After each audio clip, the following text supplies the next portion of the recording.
I've been writing since I was a kid, for as long as I've known how to hold a pencil, really. Pages full of scribbly handwriting have overflowed from every notebook I've ever had.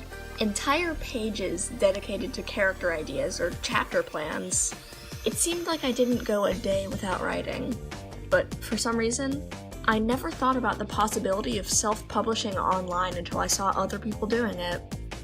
I was 13 when I shared my first work online. It's long gone by now. Deleted chapters on a deleted blog for a community I'm no longer a part of. But inspired by other writers in the community, I had drafted up a plan for a multi-chapter beast of a story, and after that, it didn't take much to get me started. It was an angst-filled, sloppy piece, perfectly indicative of my middle school emo self at the time, and I absolutely loved it. In all honesty, I don't even remember the plot now. I do remember that the very first chapter ended with the main character's death, but that's about it. Well, actually, that's a lie. One other thing I remember is my friend calling me, out of the blue, a few days after I posted that first chapter, and before I could even get a greeting all the way out. You killed Michael!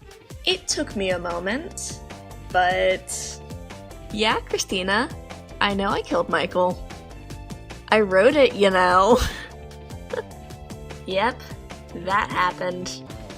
I actually giggled.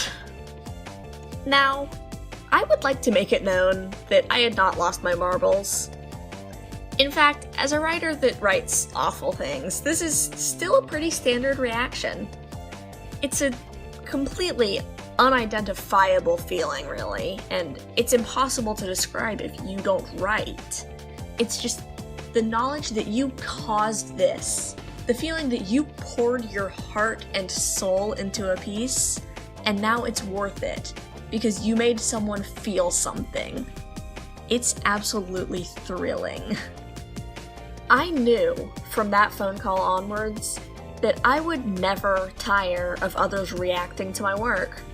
Each new chapter I posted, Christina was the first to know and was already dialing my number so I could listen to her react live as she read the chapter.